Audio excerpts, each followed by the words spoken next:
നമസ്കാരം. ഫോക്കസ് പോയിന്റിലേക്ക് സ്വാഗതം.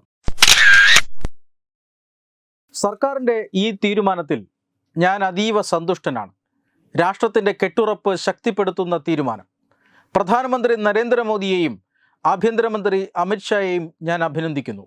ജമ്മു കശ്മീരിന് പ്രത്യേക പദവി നൽകിയിരുന്ന ഭരണഘടനാ വകുപ്പ് 370 റദ്ദാക്കിയ 2019 ഓഗസ്റ്റ് 5-ന് BJPയുടെ മുതിർന്ന നേതാവും ഭാരതത്തിൻ്റെ മുൻ ഉപപ്രധാനമന്ത്രിയുമായ ലാൽ കൃഷ്ണ അദ്വാനി പറഞ്ഞ വാക്കുകളാണിത്. ജനസംഘകാലം മുതൽ പാർട്ടിയുടെ ലക്ഷ്യവും ആവശ്യവുമായിരുന്നു അത്. പതിറ്റാണ്ടുകൾ നീണ്ട പോരാട്ടത്തിനൊടുവിൽ നരേന്ദ്രമോദി പ്രധാനമന്ത്രിയായും അമിത്ഷാ ആഭ്യന്തരമന്ത്രിയുമായും എത്തിയപ്പോഴാണ് പാർട്ടി ആ ലക്ഷ്യം നിറവേറ്റുന്നത്. മുതിർന്ന നേതാക്കൾക്കും ഇപ്പോഴത്തെ പ്രവർത്തകർക്കും അടക്കം മനസ്സിൽ വലിയ അഭിമാനമുണ്ടാക്കിയ നിമിഷം. ഈ വർഷം ഓഗസ്റ്റ് 5-ന് ആഭ്യന്തരമന്ത്രി അമിത്ഷായ്ക്ക് മറ്റൊരു പ്രത്യേകത കൂടിയുണ്ട്. ഏറ്റവും കൂടുതൽ കാലം തുടർച്ചയായി അധികാരത്തിലിരുന്ന ആഭ്യന്തരമന്ത്രി എന്ന സാക്ഷാൽ ലാൽ കൃഷ്ണ അദ്വാനിയുടെ റെക്കോർഡ് അദ്ദേഹം ഇന്ന് മറികടക്കുകയാണ്.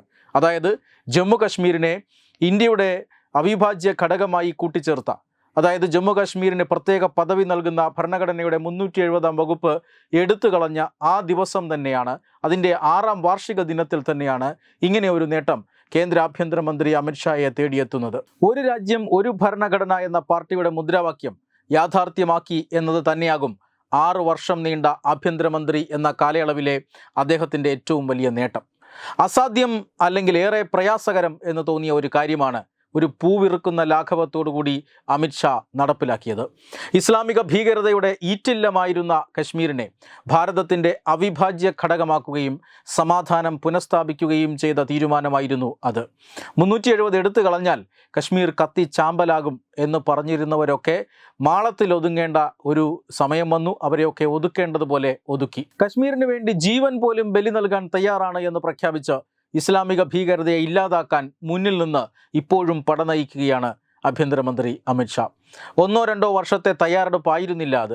ജമ്മു കാശ്മീരിൽ പ്രത്യയശാസ്ത്രപരമായി യാതൊരു പൊരുത്തവുമില്ലാത്ത PDPയുമായി ചേർന്ന് സർക്കാർ ഉണ്ടാക്കുക, കാലാവധി കഴിയും മുമ്പ് ആ സർക്കാരിനുള്ള പിന്തുണ പിൻവലിക്കുക, സംസ്ഥാനം രാഷ്ട്രപതി ഭരണത്തിന് കീഴിലാക്കുക, അതിനുശേഷം ആർട്ടിക്കിൾ 370 രാഷ്ട്രപതി തന്നെ റദ്ദാക്കുക. ആർക്കും ഒരു മുൻ സൂചനയുമില്ലാതിരുന്ന നീക്കം. ആർട്ടിക്കിൾ 370 സംസ്ഥാനത്തിന് പ്രത്യേക പദവി നൽകുന്നുവെങ്കിൽ അതിനുള്ളിൽ തന്നെ ആ പദവി റദ്ദാക്കാനുള്ള ഉപവകുപ്പുമുണ്ടായിരുന്നു. ആർട്ടിക്കിൾ 370(3), അതായത് സംസ്ഥാന നിയമസഭയുടെ അനുമതി വേണമായിരുന്നു ഈ ആർട്ടിക്കിൾ 370 റദ്ദാക്കാൻ. ആർട്ടിക്കിൾ 370(3) ഉപവകുപ്പ് അനുസരിച്ച്. എന്നാൽ ഈ വകുപ്പ് റദ്ദാക്കുമ്പോൾ സംസ്ഥാനത്ത് പ്രസിഡന്റ് ഭരണമായതിനാൽ പാർലമെൻറ്റ് ആ കാര്യം അങ്ങ് നിർവഹിച്ചു. രാഷ്ട്രീയ എതിരാളികൾ മൂക്കത്ത് വിരൽ വെച്ച് നിൽക്കുമ്പോൾ അമിത്ഷായും അജിത് ഡോവലും സംസ്ഥാനത്ത് ക്രമസമാധാനം കാക്കാൻ രംഗത്തിറങ്ങിക്കഴിഞ്ഞിരുന്നു. പിന്നെല്ലാം ചരിത്രമായി മാറി. രാജ്യസഭയിലാണ് പ്രമേയം ആദ്യമായി അവതരിപ്പിച്ചത്, പിന്നീട് ലോക്സഭയിലും. എടുത്തു പറയേണ്ട ഒരു കാര്യം, അതിശയിപ്പിക്കുന്ന പിന്തുണയാണ് ഈ തന്ത്രത്തിന് പാർലമെൻറ്റിൽ നിന്ന് അന്ന് കിട്ടിയത്. അമിത്ഷായ്ക്കൊപ്പം നിന്നത് ഭരണപക്ഷം മാത്രമായിരുന്നില്ല. 61-നെതിരെ 125 വോട്ടുകൾക്കാണ് രാജ്യസഭയിൽ പ്രമേയം പാസ്സായത്. 370 അംഗങ്ങളാണ് പ്രമേയത്തെ ലോക്സഭയിൽ അനുകൂലിച്ചത്. എതിർത്തത് വെറും 70 പേർ മാത്രം. കണക്ക് കൂട്ടി തന്ത്രം മെനിഞ്ഞ് പാർലമെൻറ്റിൽ ചതുരംഗം കളിച്ച രാഷ്ട്രീയ ചാണക്യനെ രാഷ്ട്രം കക്ഷി രാഷ്ട്രീയ വ്യത്യാസമില്ലാതെ നമിച്ചു.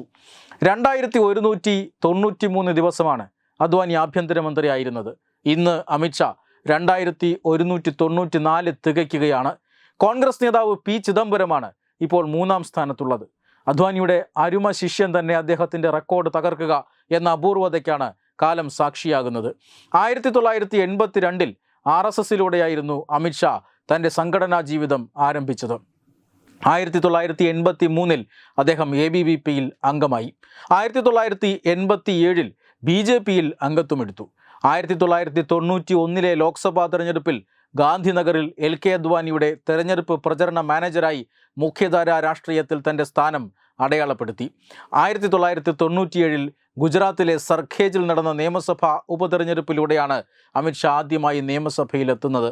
ഗുജറാത്തിൽ ഏറ്റവും ഉയർന്ന ഭൂരിപക്ഷത്തിൽ ജയിച്ച നിയമസഭാംഗമെന്ന റെക്കോർഡ് നേട്ടവും അമിത്ഷായ്ക്കുണ്ട്. 2002-ലെ തെരഞ്ഞെടുപ്പിൽ വിജയിച്ചതിന് ശേഷം ഗുജറാത്തിൽ മോദി സർക്കാരിലെ ഏറ്റവും പ്രായം കുറഞ്ഞ മന്ത്രിയായും അമിത്ഷാ ചരിത്രം കുറിച്ചിരുന്നു. 2002-ലെ തെരഞ്ഞെടുപ്പിൽ വിജയിച്ചതിന് ശേഷം ഗുജറാത്തിൽ മോദി സർക്കാരിലെ ഏറ്റവും പ്രായം കുറഞ്ഞ മന്ത്രിയായും അമിത്ഷാ ചരിത്രം കുറിച്ചിരുന്നു. അദ്വാനി 6 തവണ ലോക്സഭാംഗമായ ഗാന്ധിനഗർ മണ്ഡലം പിന്നീട് അമിത്ഷായുടെ തട്ടകമായി മാറി. ആർട്ടിക്കിൾ 370 കഴിഞ്ഞാൽ അമിത്ഷായുടെ ഏറ്റവും അടുത്ത നേട്ടമെന്നത് ചുവപ്പ് ഭീകരതയുടെ നട്ടലൊടിച്ചതാണ്.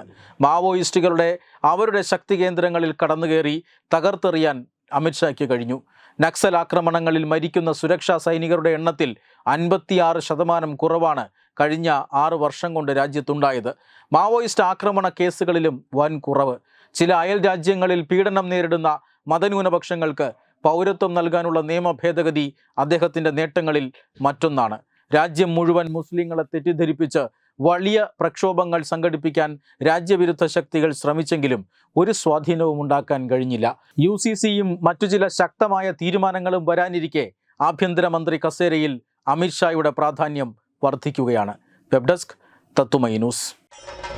ഭാരതത്തിലെ അതിപ്രശസ്തമായ ക്ഷേത്രങ്ങളിലേക്ക് മലയാളം ന്യൂസ് നെറ്റ്വർക്ക് സംഘടിപ്പിക്കുന്ന ആധ്യാത്മിക യാത്രകൾ. പ്രമുഖ ട്രാവൽ ഏജൻസിയായ യാത്രാനന്ദയുമായി ചേർന്ന് മലയാളം ന്യൂസ് നെറ്റ്വർക്ക് ഒരുക്കുന്ന യാത്രയിൽ ചുരുങ്ങിയ നിരക്കിൽ നിങ്ങൾക്കും പങ്കാളികളാകാം. ഭാരതത്തിലെ പ്രമുഖ ശക്തിപീഠമായ അസമിലെ കാമാഖ്യ ക്ഷേത്രത്തിലേക്കാണ് ആദ്യ യാത്ര. കാമരൂപമെന്ന് കാളിദാസനും പ്രാഗ്ജ്യോതിഷപുരമെന്ന് വ്യാസനും വിളിച്ച അതിമനോഹരമായ സംസ്ഥാനമാണ് അസം. സമമായി മറ്റൊന്നില്ല എന്നാണ് അസമിന്റെ അർത്ഥം. ബ്രഹ്മപുത്ര നദിയും ഹിമാലയവും ദൃശ്യചാരുത കൊണ്ട് അനുഗ്രഹിച്ച അസമിലെ കാമാഖ്യ ഇന്ത്യയിലെ തന്നെ ഏറ്റവും പ്രധാനപ്പെട്ട കാളി ക്ഷേത്രങ്ങളിലൊന്നാണ്.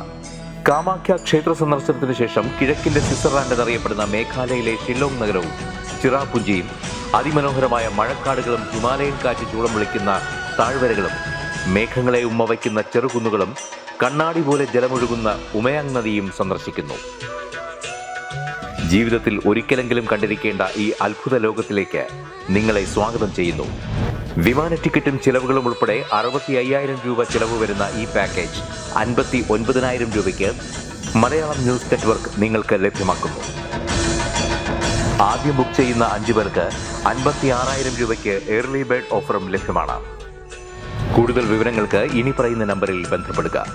8089001200 അല്ലെങ്കിൽ 7736549234.